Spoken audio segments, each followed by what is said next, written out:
Okay, we're recording part 3 here. Let's jump into it. And here we go. So the last video left off after libel, and we were moving toward the First Amendment. And you see an image here again, and the image that I got figure 2. So a lot of what I teach when I, do my own publishing is I teach how to do captions. I teach where to locate the images that you're going to include, and then how to cite them. So one of the things that we'll talk about is we'll talk quite a bit about the Keystone because that gives us a professional or a semi pre-professional situation for us to look at as it relates to our journalism class. And what happened over the last couple of years, I was not the advisor over the last couple of years. That got handed off actually to a former AP reporter who was with us and now has moved on to another university. But not once, but twice, the Keystone newspaper, what they did is they were grabbing images off of Google, off the web. And you know how when you look for images on Google, it says the image may be subject to copyright? Let me show you. Okay, so I'm going to go to images here, and I'm going to find now. This is a whole lesson.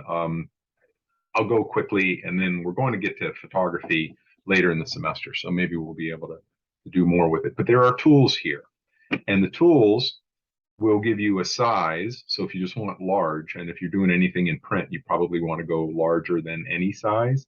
Color, which is black and white or transparent or any of that. You can go into type, clip art, line drawing, or GIF.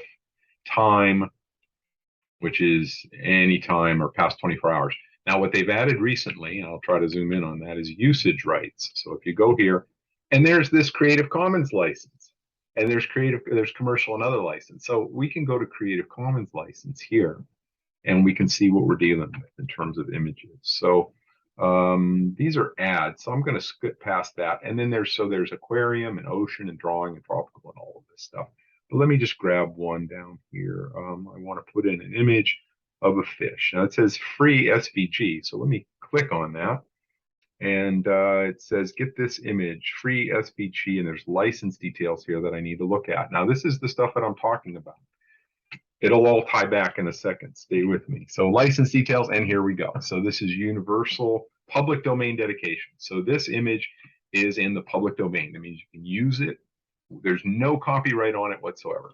So you could copy this and you can include it in anything that you're working on, your website, a print book, an online book, whatever. So what I'm leaning towards here, the tale that I'm telling is the newspaper staff over the past couple of years, twice. Once was a picture of Mike Pence, and there's another one, Full House. There was a Fuller House's television show. They grabbed both those pictures and published both those pictures without worrying, about the legal consequences. And we were contacted. Then I came back in the fall to take over as the advisor to the Keystone, and we got legal notices from attorneys saying that for the one image of Mike Pence, we owed them $500. So I contacted legal through KUSSI. We ended up paying them, I think 350. We negotiated them down to 350. So $350 out of the Keystone budget had to go to pay for the friggin' photo of Mike Pence. So this is why I teach this. So really what has happened is the whole field of photographers and artists has caught up to all of these images that have been published, and they can search them through metadata, and there's all of that stuff. I talked to an attorney from the student press um, um, SP. There's an abbreviation. We'll talk more about that going forward. But I talked. They devote their time. They donate their time to helping student press, and he was saying that yeah, this is common now. You've got these groups of lawyers representing artists, and they are targeting a lot of student press because student press can be sloppy. Long story, worth knowing though. So how do we handle that? We've got figure, and then we've got a caption. So what this is a link that takes me to the actual image. And then I can go to use this file on the web. And here's what it says. Zachary Faibas CCBYSA 4.0. Okay, so I know that one. I can click through it. I can examine it if I want to, all that stuff. But that means that I need to provide. Where am I at here? I've lost my place. Yeah, I think I'm out here. So if I go back one, right? Okay, right. Let's scroll down. I should have opened it in a separate tab. Okay, so that takes me right to the image. It is governed by Creative Commons license BYSA 4.0, and it's on Wikimedia Commons. That's where I found it, and this just takes you to the generic Wikimedia Commons website. Okay, so this is the way I taught it last semester, and this is what I'm going to teach going forward. Look for images that are within the public domain. Look for images that are governed by a Creative Commons license. And what the CC 4.0 means is that I need to provide attribution and link. That's what I've done here. Attribution and link. Okay, on we go. I can field questions on that if we have them, if you have them. So talking about the First Amendment here, and I'll go ahead and open that in a new link and see what we got. Congress shall make no law respecting an establishment of religion or prohibiting the free exercise thereof, or abridging the freedom of speech or of the press, or the right of the people peaceably to assemble and to petition the government for a redress of grievances. Now, this is brilliant. It's brilliantly written. It covers a lot of ground. So the First Amendment was a whole bunch of stuff. So what does it cover? Establish no law respecting the establishment of a religion. So, people argue that this country is a certain thing or another, right? That it's Christian, that it's this or that. And, that's a complicated thing. But as far as the founding fathers were concerned, there's no law respecting the establishment of religion. You can be Mormon or Jewish or pagan or whatever you want to be. The government can't tell you what to do. That's huge.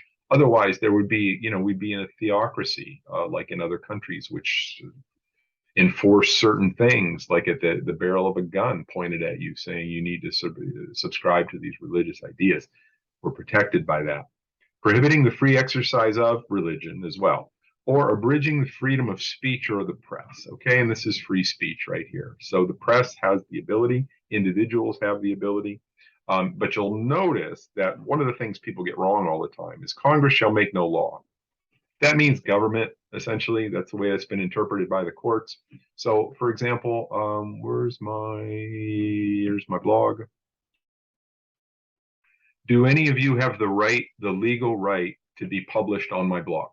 You send me something and you say, freedom of speech, I get to publish this. No, I don't have to publish your work. I can if I want to.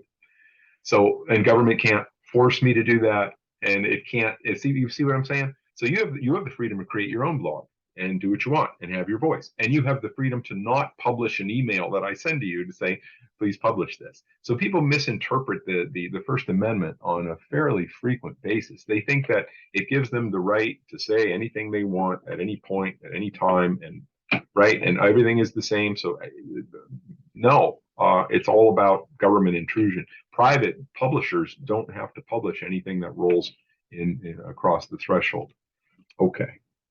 And then we move on to obituaries. And right, I know I'm covering some ground here, but you'll see at the end there's a lot of exercises and we'll be able to breeze through those. There are also models that we'll be able to move through pretty quickly. So the heavy lifting now is here. So an obituary. Your first assignment, or one of your first assignments in class, is going to be to write your own obituary. And it's not a morbid thing, right? I don't want us to become sad. What I want is you to include a brief biography of the deceased, which is you. So you get the chance to celebrate your life. And I know you haven't lived it yet, but you can fictionalize parts of this within reason, meaning a reasonable opportunity for this stuff to happen. Like if you want to be president of, I don't know, the United States, that's fine. You can be president of the United States.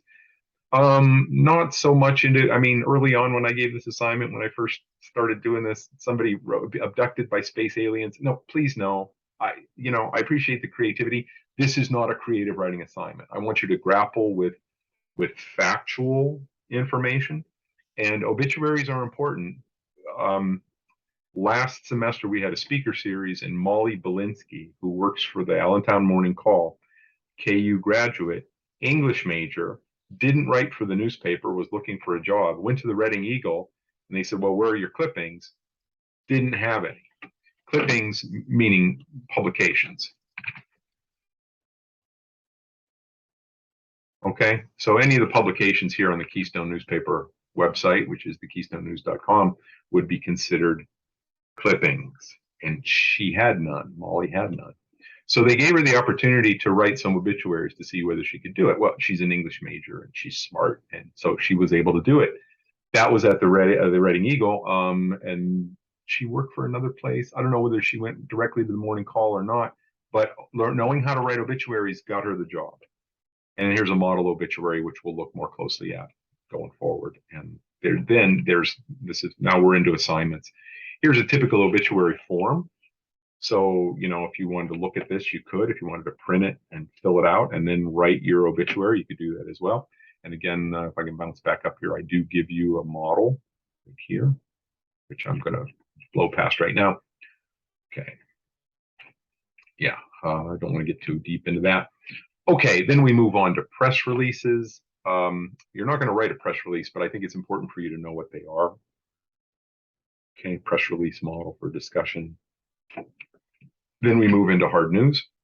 So your options here are to actually write a news article for publication in the Keystone so that you can get a clipping. Not hard to do, okay? I will help you. The editors will help you. Okay, keep that in mind. Or you'll do the in-class assignment where I provide notes and then we'll all write the hard news story and then we'll compare. Okay, so I'm not going to dive into this. There's information here, and here's a hard news model for discussion. You'll notice headline, subhead, section, date, words, and here's something that I wrote when I was 23 years ago, back when I was a technical journalist. We will look at that more closely going forward. Okay, we're moving forward. Now, sports then. Hard and soft sports. I do teach a sports writing and reporting class. I'm teaching a section of that right now. I will put together a bunch of notes. We will write the headline, subhead, lead, and we'll incorporate the rest of the material into the story, and then we'll discuss so that you can try your hand at that. Oh, I'm moving too quickly. I missed the segment break. No, sports. Okay. Okay, major play-by-play. Yeah, all right. This is all sports-related stuff. Yep. And here's a sports model that we can look at. Straight lead game coverage. We can talk about that. Opinion editorial, then there's details here. Summarize the issue, make your position clear, address any contrary positions, drive home your position with several concrete examples. That's the formula for it. We'll do that in class. And then we get into part 3 here, covering other events. This is stuff that you may cover as a reporter for the Keystone. And there's also an option on the syllabus for an accelerated. And if any of you have experience in newspaper and want to be journalists or are interested in the accelerated option, I will negotiate the specifics of this class with you in terms of the writing. So you can do the in-class writing, or if you say, I want to do 5 articles for the Keystone, then that means, by the end of the class, you're going to have to show me those 4 or 5 articles, whatever we negotiate, of a certain length. So you may cover a speech, and then this handbook becomes useful there. And again, I have an image here. It is a figure, and you see public domain and Wikimedia Commons. And it's literally a checklist. Spot news checklist, investigative stories checklist. Yeah, I'm not going to dive into this right now. Covering a meeting. This is how I got my start back when I was at Clarion University. I was assigned faculty senate, and I'd have to go and sit to the senate meetings, not knowing anything about the workings of the university, not knowing who was talking. And so I took it all in, and then I followed up with certain members of the group saying, what was that about and who was speaking?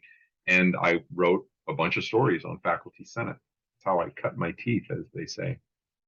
Feature writing. Critiques and reviews. Lots of times students like to write reviews of things, and sometimes critiques, but album reviews or art show reviews. Part 4, social media. I'm starting to build this section out. Twitter seems to me essential to journalists. A lot of journalists, are on there and they publish the links, associated articles that take you back to the home publication. What I want to say broadly about social media, because rather than getting into the specifics of each one of them, is understand the expectations and policies of your organization, right? If they want you on Twitter because it brings traffic to the website and allows them to charge more for advertising, you have their blessing. If they don't, or there are other policies relating to social media, lots of times organizations don't want people on Facebook just, shooting their mouth off, just to be blunt. It can cause problems, right? So, like I said, Twitter, from what I've studied, has been the most useful because journalists can chime in or they can post links. Okay. Ethics and resources, then, there's some to cover here. Moral principles that govern a person's behavior. Conflicts of interest is a big one. So if let's say I live in Kutztown, let's say my brother's the mayor. Am I supposed to then, for the local newspaper, be allowed to write stories on the mayor? Oh, the mayor's office scores another big win for Kutztown, right? I mean, it becomes PR at that point. So that's a problem. That's a conflict of interest. I can't write stories about my brother, who's the mayor of Kutztown. You see it, what I'm talking about here? It goes on into some of the specifics here. And accepting gifts, I talk about that as well. If I'm writing a story on, I don't know, businesses in downtown, and I go to talk to the various business owners to talk to them about whether they're hiring and how the economy is and what the problems are, what issues they face, things like that. I can't go into Sorelli's and then again write a PR piece for them and have them give me something. Oh, here's the new pen for you. It's $150 solid gold pen, stuff like that. Here's a watch. Maybe a better example is the watch. So we'll try to get to that. I'm starting to get starting to run out of gas. The end then, exercises. So here's headline, subhead, and lead writing exercise for news articles. So here are the notes. And the book here, back when I first, must be 10 or 12 years ago when I first created it and published it on Lulu, it was actually printed and it's spiral bound, and it cost my students $10. That's as low as I could get it for them, because Lulu actually has to cover their costs of the paper and the cover and the spiral binding and all of that. So this was actually meant to be written in. So we can, we'll figure it out. Probably you'll type it, right? And we'll figure it all out, how to put all these together. And then on we go. More sets of notes and exercises. If you want to look at these, you can do that. And there's quite a few. I'm up to 7, I'm up to 8. Lead writing exercises for features. Same kind of thing, 2, 3. And then I get to the use of quotes. So we'll look at this moving forward. Punctuation notes, commas in particular, quotation marks, which we've talked about, dash, ellipses, exclamation point. Words commonly confused here, affect and effect. Take a look at those. Vocabulary words high school seniors should know. We can have a little fun with this. I'm not going to put you on the spot with these, but let's have some fun. What I want you to do is, by the end of the semester, if we look at these vocabulary words, that you learn 10 or 15 words by the end of the semester. The grades are for participation rather than number of right and wrong. Even if I give you a pop quiz on these, right? It's about the learning. I'm not trying to penalize people. And we've got other things to cover. There's a spelling quiz that we can play with, and I can print these pages and we can just take the spelling quiz and then see what the answers are and see how you do. Talk about that. General spelling words here. Editing exercises. We will more than likely use these. I'll have you copy these segments, right, into a Word document and then add the punctuation and then talk about it. So there's a whole bunch of exercises at the end. There's comma rules, and then how do you, again, we'll copy all this stuff, paste it into a Word document, and then take a crack at it. Answers to comma worksheets. I mean, you can look at the answers if you want. Probably a better test if you don't, right? But I can't stop you. I'm just giving you the preview of the book right now. Here are resources, books and materials that are available. And then there's online. So American Journalism Review, Society of Newspaper Editors. Okay.